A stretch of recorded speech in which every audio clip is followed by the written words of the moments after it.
প্রিয় বৃষ্টি, জানি না কিভাবে আমি আমার ভালোবাসার কথা তোমাকে জানাবো।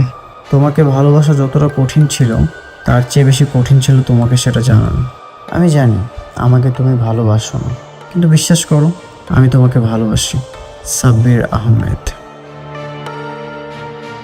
বৃষ্টি, বৃষ্টি, বাবা। বৃষ্টি কোথায়? না, কোনো সমস্যা না।